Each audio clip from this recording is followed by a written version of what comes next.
Are you interested at all in your search through these NDEs? And are any of you interested at all or knowledgeable about, as it applies to your definition of consciousness, with the interface, the interplay with just the strictly physical, the 100 million neurons that we have, our brains? Well, yes, if I understand your question correctly, like one of the questions is what's going on with near-death experiences? Is this about lack of oxygen to the brain, and there's some kind of hallucinatory thing going? And what is particularly, two things are particularly helpful in this regard. One is cases in which people in their NDEs observe things in the material world. You know, they're out of their body for one aspect of the experience, watching, perceiving the material world. And what they perceived occurred well into like cardiac arrest. So cardiologists tell us that about 20 seconds into the arrest, there's no measurable brain activity. And yet the person, you know, of course they're resuscitating the person and all this, but meanwhile the person is on the other side of the hospital watching her stepfather put quarters into a candy machine, which really surprises her because she's never known her stepfather to eat refined sugar before. And then she finds out after, you know, she's resuscitated, regains consciousness and all this, that indeed he had gone to take a walk through the hospital, and when he came back he was eating a candy bar. She observed this well into her cardiac arrest when her brain wasn't functioning. Furthermore, she was seeing something that was on the other side of the freaking hospital. So how could this have involved normal sensory perception as we understand it? I take your point. Yeah. If you believe that's a verifiable story. Yeah, it is. That's right. That's a big if. That's a real big if, in my opinion, because I've read a ton of stuff on NDEs, and it's pretty hard to not say, you know, after they came back, they heard their cousin talk about their uncle eat. Well, wasn't it funny that he ate chocolate while you were on the table, and they suddenly they saw it when they were out of body. But my basic question was, as a sheer interest with this entire discussion of consciousness, are you interested at all in the interface with the practical neuronal stuff that goes on in what we call a brain? You know, my thing, getting back to the practical side, is I really don't know if I'm not dreaming right now. And so on some level, you can't prove anything, even scientifically, because whatever I've had in a dream seemed very real, and I didn't question. So we can go through those motions, but objectively, how do we know we're not even dreaming or imagining something? And to me, it gets back, I'm interested in the stuff you're talking about, but at the same time, it's about being practical. So if I'm having a dream, I want to enjoy and be coming from a more loving, accepting place, because that's feels better to me. And to see the world in that way, and getting into the intellectualizing and saying that this is this way or that way. There's so many people speaking up for the truth. This is the real truth. It's like the Matrix. If you've seen the Matrix, the world is in despair, but there are people there in this imaginary world living and having like nothing happen, right? And they're given a choice of the two different pills. Would you rather, you know, do you want to know the truth, or do you want to live in this world? And my feeling is that gets at the core, is that I want to study reality and what's going on, as long as if it's empowering for me. And the other part is of interest, but even if it's true, it doesn't matter to me. So I'd like to add to that if I can. Yes, my answer is yes, absolutely. And the reason I am very interested in that is because, you know, the whole concept of Hebbian theory about neurons that fire together, wire together, your brain spends its whole life making connections, okay? And that builds up your story, okay? Now you can change your story and you can change your perspective of how you look on the world, okay? Most of the time, if you're out in a field somewhere, you just see a bunch of grass. If you saw a blade of purple grass, that would stand out. Yet there's trillions of other blades of grass grass. That is grass, right? Yeah, thank you. The don't, okay? That's because there's something new to value there, okay? Your brain is using exception reporting at that point.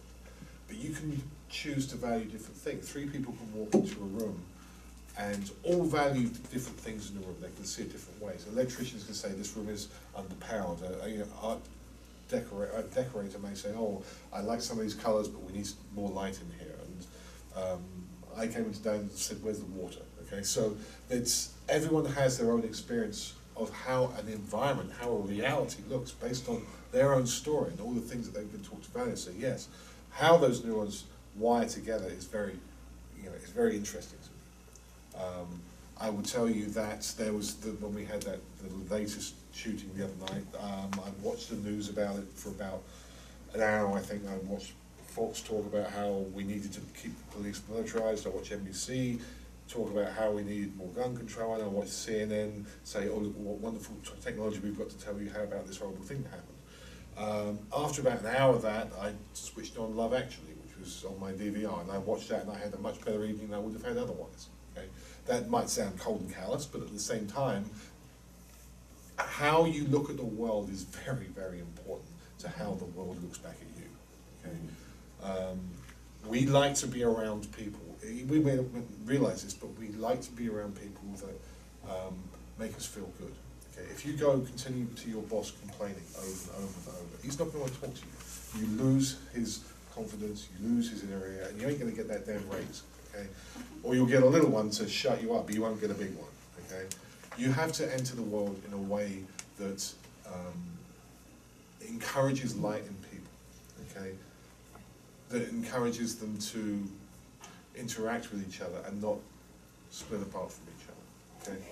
And Hebbian theory is very important in that regard, because that's how we build up our story says how we enter the world. So yes. And I agree with you in principle and all that. I guess what I'm more interested in, and maybe it's a topic for another group or another panel or whatever, is the mechanics. I mean, we've been given, we've got this wonderful tool up here. How do we use it if we want to be more loving and raise our consciousness? I study it on a psychological level, so I'm extremely, and I resonate completely with everything he's saying. My thing is psychology, is melding that broader perspective into psychological, practical. I don't study, how do these distortions, if they're illusions, come about. I don't know if you're talking about that or the practical implications of these perspectives. I'm talking about the mechanical. How can we take this that we've got? How can we use this? It's just like, how can I get in my car and drive from my house to here? That's what I'm really into, is the psychological. How can we use this to do? Right. So it's like how to be, like from when I had that experience, it's like, okay, I have this awareness and I want to be in this state. How do I live in this state for my own sake? How do I live my day-to-day life? And then how do I help other people that may, and I think we all do that to varying degrees. We're all into that. I think it comes down to some things. I mean, what you're saying is the physical part of it is, and there are some truths, ancient truths that we just forgot. You are what you eat. Mm-hmm. You are what you think. It's I think, therefore I am. That's not correct. It's I become what I think. My thoughts become my reality. Right. What I eat feeds my body, my spirit, my brain. The eating is questionable because it depends on your beliefs. Because if I eat processed food, and that's what I've eaten all my life, I start having all sorts of physical problems. That's you. That's you. So some people have gone by with eating almost nothing, like grains of rice, just a little bit. So generally speaking, because we're mass consciousness, food does matter, and I believe in eating well, but there's an example where our beliefs, because I believe so much in our beliefs and things, that and we should be sensitive to what feels good for us. Right. Because there are things that are important for me to avoid or eat. Did you have a question? Well, I was just going to say something in regards to the mechanics that take place with non-local conscious phenomenon, and a lot of people seem to think that maybe it's because of these mechanics that the phenomenon arises, or perhaps it's the other way around. One thing that hasn't really been mentioned, and I'd like for anyone else to comment on this, is that the heart has some involvement with the brain and how they communicate and how the experience arises overall. But one thing I'd like to say is that, and I don't know the exact specifics, but if any of you or anyone else knows more about this story, and I'd like to know if it's valid, but apparently at some point there was a woman who was murdered, I think due to a stabbing, and she was an organ donor, and they were able to transplant her heart after death. It was then transplanted into a young boy who then, after the procedure, began to have regressions that were from the woman, and he was able to remember the killer and then have a testimony in court to basically say who it actually was, and then it held through. So I don't know exactly the specifics, but if any of you actually know Yes, any I of that. do. I've heard one person speak who's done research on this. His name is Paul Pearsall, and he is a organ donation specialized physician. And so, like, one of the stories he told was that a man had died. His heart was transplanted into another man. So the living man and his wife wanted to meet the widow of the donor. And so Paul arranged for them to meet. And they wanted to, of course, express their gratitude and, you know, all of that good stuff. But during the meeting, the wife of the living man, the recipient, said to the widow, "Did your husband have a nickname for you?" And the woman said, "Yes." And the wife of the recipient said, "Was it, you know, this, like something, you know, some term of endearment, very unique?" And the widow turned red and she said, "Yes." And she said, "How did you know that?" And she said, "Well, ever since the transplant, when we make love," he blurts out, "Oh, yeah." So yeah, there's some apparently through some mechanism we don't understand memory of, you know, and So is that- Paul even found that there, in analyzing the cases, that there were certain characteristics of the recipient that seemed to be associated with their more likely taking on the memories or personality traits of the donor. And he found that it was people who were relatively lighter skinned, relatively lighter eyed, that seemed to have something to do with sensitivity to light, which, you know, I And don't was it understand particularly the that. heart or other organs too? And other organs, yes. It So wasn't did just the that. heart stand out as more? Well, he was a cardiac guy, so Oh, that's that's really what he probably more mostly knew. Yeah. But it does happen with other organs as well. But that phenomenon is where Kurzweil's gonna have problems. Kurzweil with Yeah. the singularity and transferring of consciousness out of a human body to a mechanical, Because he's They're gonna making have assumptions problems. about where memory is stored and where the consciousness actually And sits. here's the thing that I'm going to say here. There is brain cell-like material in your stomachs, okay? We don't know where everything is stored. Yes. We know that our body stores stuff for us, whether we want it to or not. At some level we do, so it does. But I think we don't know enough yet about memory and personality to be cutting away pieces of our body, right? With some of the operations that they're doing now, like the sleeve and the whatever the hell it is. Gastric bypass. All that kind of stuff, okay? We don't know enough yet, okay? What we've seen from this is that people change, okay? They have, suddenly they drink more alcohol, or suddenly they start smoking, or suddenly their personality changes. This is anecdotal, I agree. But because we don't know where our body stores all these different bits, okay, about memory and personality and so on, it's possibly not a great idea to go chopping around things when there's clearly other cells in there that are like brain cells. Yeah. Okay. So this is some of the stuff that the Heart Math Institute is, the research they've been doing. You guys familiar with Heart Yeah. Math? Yeah. Yeah, so they originally, like the first time I heard about it 10 years ago, they were talking about they had measured, like, you know, we all seen the little cardiac monitor, and it was bloop, bloop, bloop, bloop, bloop, bloop, and your heart got this bloop, bloop, bloop signal, right? So it's an electrical signal that makes your heart go, and you can measure that. So they started looking at that signal with much, much, much more sensitive detectors. And they found out, so like your radio signal, you turn your radio to 820 AM. So 820 is the carrier frequency. And then the music and the talk and all that stuff is imposed on top of that. So our hearts go blub, blub, blub, blub. That's a carrier frequency. There's also a ton of information imposed on top of that signal. And it radiates out. It's electromagnetic. And they can measure it with electromagnetic devices. So now they've got it out to like 21 feet, 30 feet, something like that. And they can tell. So all of us sitting in this room are transmitting and receiving all the time. So like we're closer together, so our hearts are actually communicating more information than over as far away as 8 feet or whatever that is, right? Assuming your heart is the same level. Well, no, No, we need they to all spread it receive, out. and that's where you get those little experiments where they have the plant in the other room and they hook up the galvanometer to the plant, and then somebody in another room has a huge emotional, creates a huge emotional experience, and you see the galvanometer on the plant go nuts.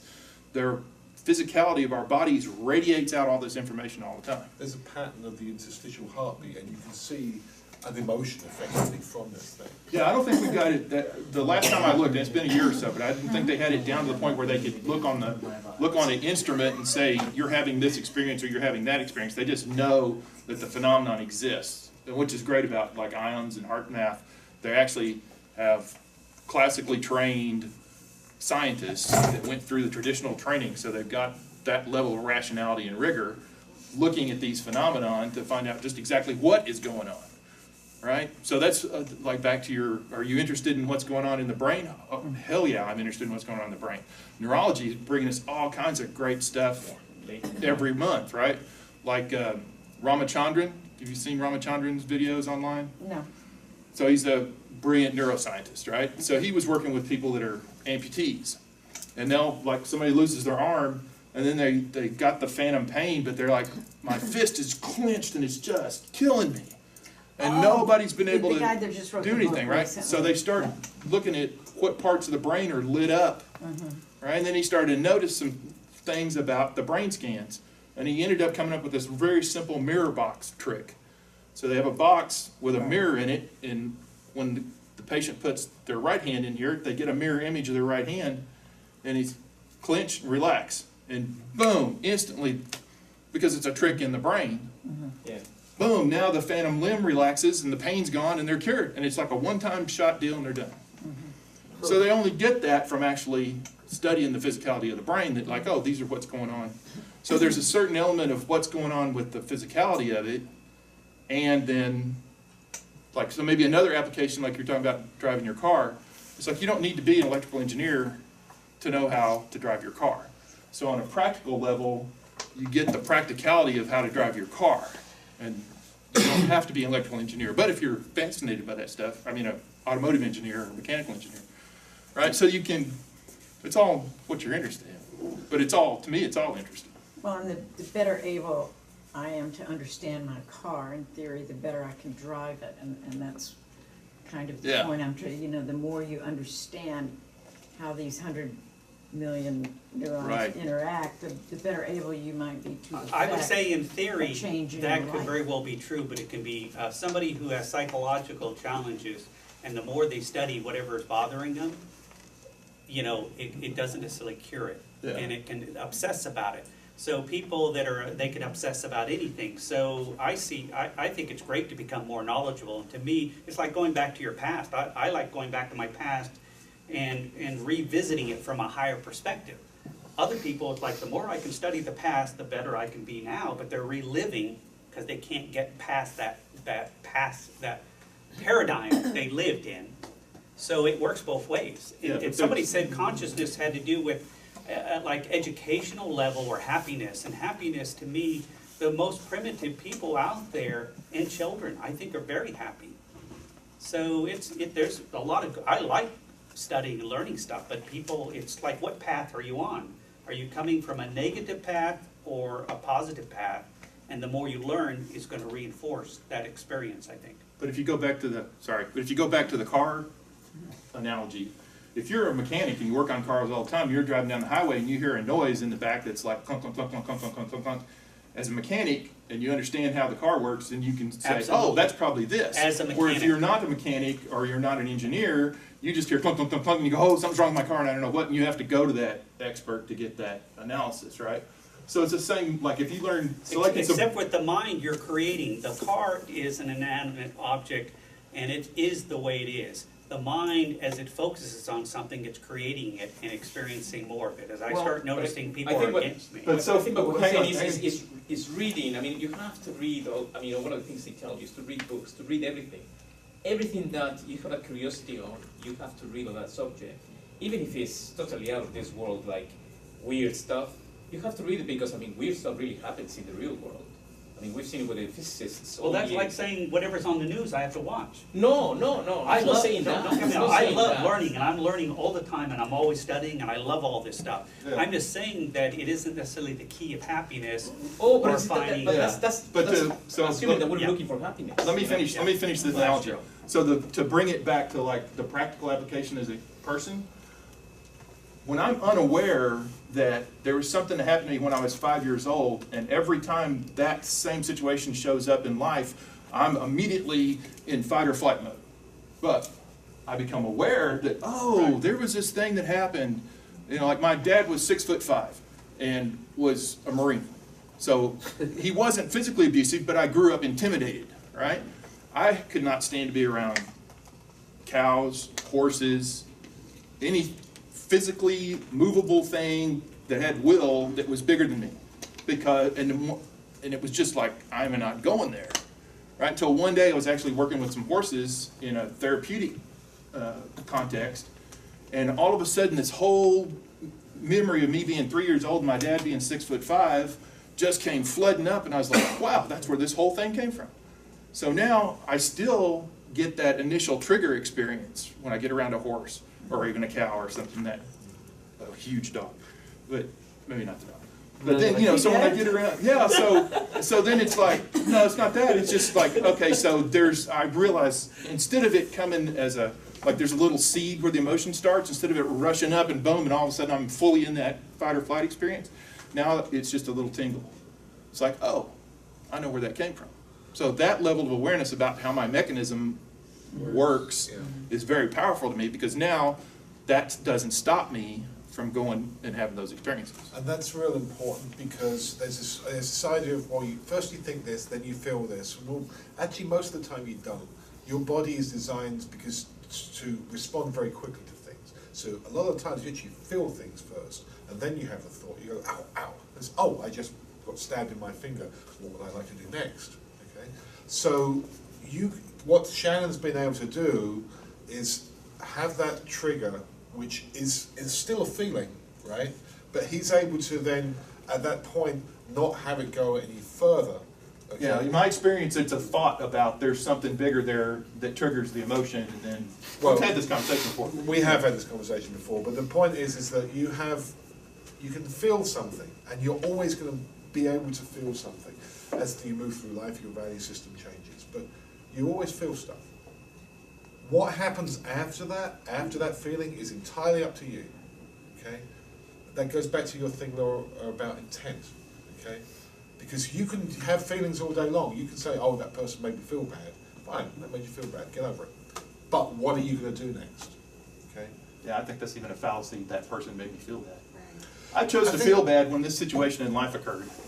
That's more reality. Well, yeah, but I mean, somebody throws a knife at you, or somebody stabs you, or puts a bullet in you. You're not gonna go, hey, usually, okay. But Well, my point is, you don't have to have a reaction at all, emotionally. you You don't have to. We can still debate that for a long time to come, I'm sure. My point of view is that there is a feeling, because your body is designed to have a chemical reaction to what you've just experienced as an awareness, so you know that you can now make a decision based on the information that you have, right?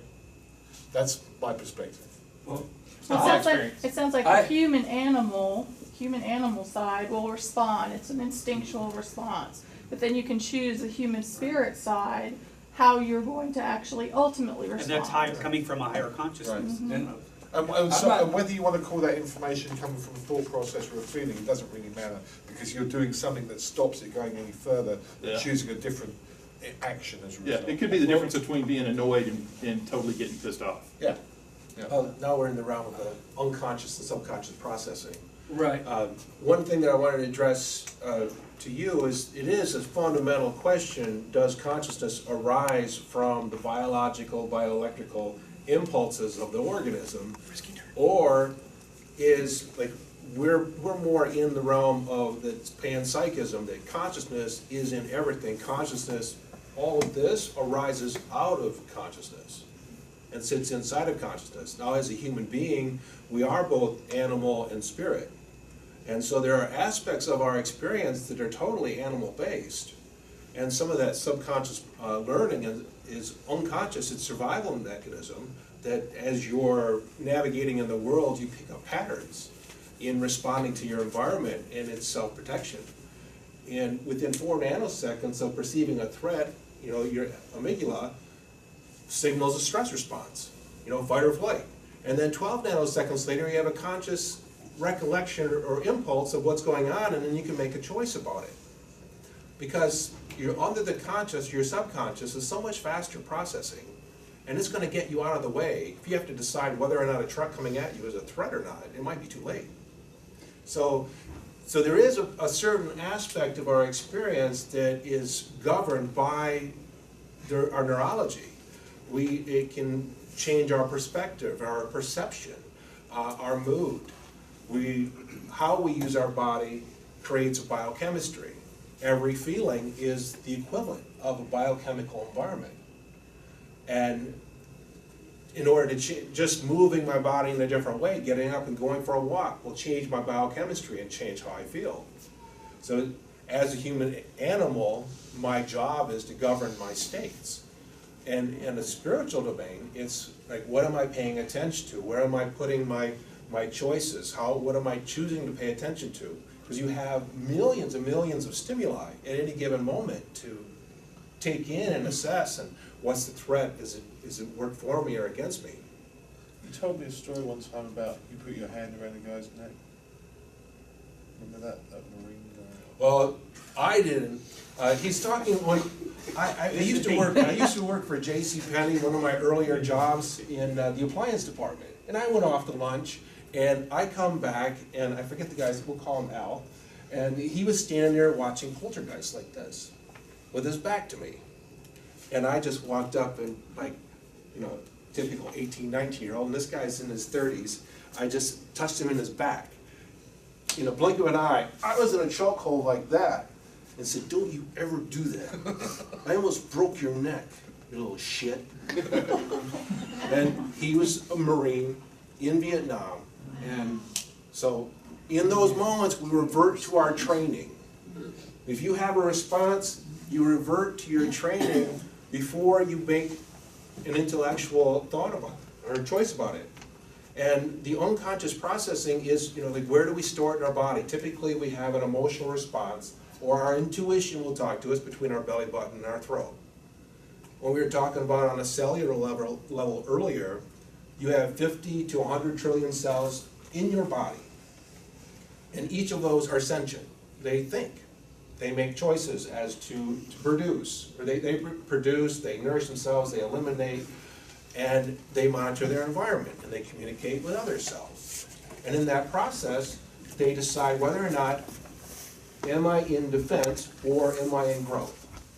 In my environment, and how am I perceiving it? Just a change of perception can change whether or not I'm in growth or if I'm in death or in danger. So that changes my biochemistry. And in the state of stress, those biochemicals of cortisol and adrenaline creates an environment where it shuts down the reproductive process. It shuts down nutritional processing, because it's not needed if you're going to fight or flight in that moment. And like an animal, it'll drop it like that once the threat's gone. We live in it. We live in that biochemical soup. So it's all interrelated. And I don't see it as being just mechanical, consciousness arising mechanical, or, as it's an interplay of both, just like the Taoist symbol of the yin and yang. It has elements of both in it. That's the grand paradox. It's not either or, it's a mixture of both. It's a duality. Yeah, but the duality is the only way we can perceive of all it is. Once we create the contrast, and we have our experience, the separateness of me and you, then I can interact. There is communication between A and B. But in the grand scheme of things, there is no A and B, there's just all that is. Right. I don't know where I was gonna take that. Perfect. Well, it kind of reminds me that, like, when I go and get a massage, sometimes there'll be, emotional experiences that'll come up, just, that's like stored right in these ribs or something that gets triggered, and, suddenly you're just like so emotional. I'm like, what the heck is that, But we store our memories and our feelings and everything in very strange places. It's not all up here. Or maybe it is out there, but that's a trigger. It could also be that, or a combination. That our knowledge, mass consciousness, is out there, and when we touch, there's a connection. It's really funny because my massage therapist, she calls it my crunchies, and because it's like scar tissue. It is like it's a fibrous kind of. It's not like a normal ribs, but that there's actually something that's been interwoven into that and everything. So, pretty So interesting. when Kurzweil uploads his brain, he might end up being only 90% immortal? No, I have no idea what'll happen. And what was your question? Yeah, my question was, this discussion has been fascinating, I've loved it. But at the very beginning, I believe that one of you promised that you were gonna tell us when spirituality and consciousness was gonna reach a critical mass. And I really wanna hear that. Wednesday. That's the ball game. Well, I don't know if we know I got an app when. for that. I mean, there is the question, when we look at spiral dynamics too, is like when you look at different cultures, we're all evolving at different rates. There's different concerns when you look at John's model of different levels of consciousness. And what some entire cultures are living at what he would consider a lower level of consciousness. There's lower level concerns. And we go in and we strip away the government, the structure, and put in democracy or some other structure, and they don't have the consciousness, they didn't create it there. So that's a concern. I think it's very subjective. And when you say the whole world, it's a very subjective thing. I don't think it's an absolute thing. I mean, I'll take a swing. Mm-hmm. My opinion is now. We are now at critical mass, and I think the internet basically is what made that happen, because we know how the brain works. There's all these cells, and then you've got all these neurons that connect the cells, and we know that the operation and the horsepower of the brain, memories, thinking, all that comes from the connections between the cells. Well, if you look at each human being as one cell in a huge brain, with the internet, we've just exponentially increased the human brain power way beyond what it has ever been before. And I think it's irreversible now. And I've seen a number of things, like, to me, this is absolutely amazing. 20 years ago, if I tried talking to people about consciousness, they got hostile. 10 years ago, if I tried talking to people about consciousness, they're like, what time's the football game?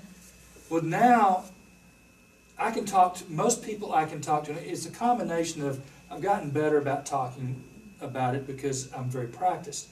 But just to give you an example, I taught government for a few years at college, and I thought, I'm going to try and do something sneaky. I'm going to sneak in some consciousness on these kids. So I took 1 hour, and I talked about consciousness and the structure of consciousness and how it evolves. And then I thought, I've got this great idea. Let's debate this. So the question I was going to have them debate is the level of consciousness, or should the level of consciousness of candidates for public office be a relevant issue for consideration by voters. They have one? Nice. And, Or how so- much does it cost? So I thought I had this great idea, but it turned out to be a horrible idea because with 1 hour discussion, and I sent them home, I said, come back tomorrow, we're gonna debate this. And I said, okay, now this question, should the level of consciousness of candidates for public office be a relevant issue for consideration by voters? Everybody that takes the yes side, go to this side of the room, and everybody that took the no side, take this side of the room. There was like 75 people in the class. The entire class got up and went over to the yes side of the room, which surprised me. I was expecting maybe a 60-40 split, but everybody got, and these are, 20-somethings that are, busy getting on with life and all that kind of stuff. They all got it from a 1 hour discussion. And to rewind the clock 20 years ago, if somebody told me that could happen, I would have just laughed. I would have said, oh no, if you talk about consciousness to people, a room full of people for an hour, you're going to get at least tomatoes thrown at you, if not knives and trash cans and all kinds of other things. So there has been, in my perspective, if you look at shifts in mass consciousness, what's happened over the last 20 years is way unprecedented by historical standards. Nothing like it has ever existed before at this mass. I mean, you've only seen things like this happen in very concentrated, constricted environments like, a monastery, a church, a very hard, focused environment. But what's happening in society is just mind-boggling to me. So from my perspective, we've already passed the point of no return, short of like a meteor hitting the Earth or nuclear war or something that knocks us all back. To caveman. Yeah, to like that. Short of major global catastrophe, I think we passed that point about somewhere between 5 and 10 years ago, the point of no return. Thank you. So I think the point of no return actually happened in the 60s. There is such a dramatic shift in consciousness and what was available in challenging paradigms. You could also look at smaller things. Just in the 20s, the white-tailed deer was almost hunted out of existence. Now they're all over the place. I come from Michigan. You can drive by a field and see 200 of them in a field.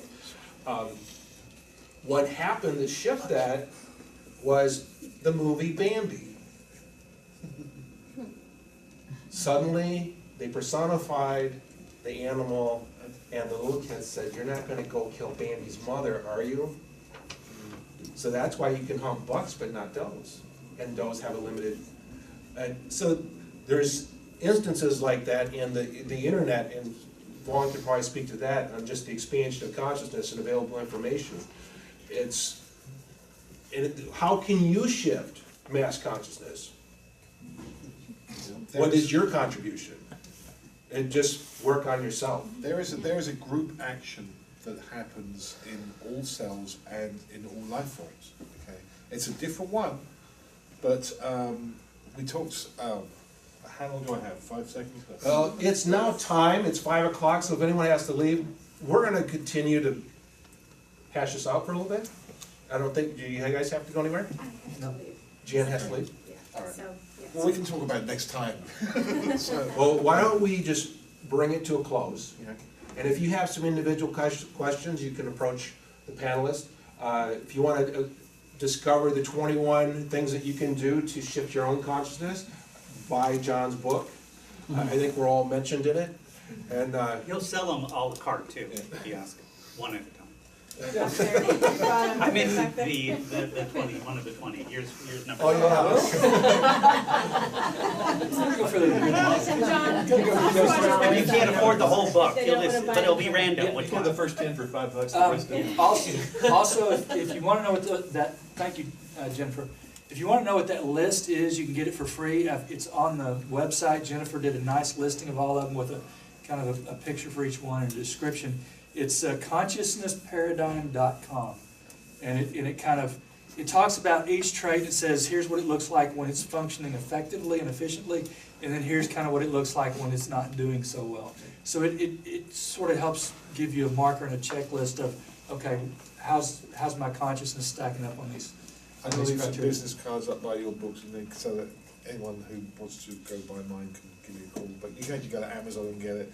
Also go to pagannews.com, go to starmateapp.com, and just, you generally just stalk me on Facebook. Before we part ways, I just want to thank each and every one of you for moving your day around and your schedule in order to be here, to make sure that you're part of this conversation. Yeah, thank you. Because you, not one of you not being here would have changed the entire conversation. It just wouldn't have been the same. So your presence made the conversation that it was. And we all appreciate that. So thank you very much. Thank you.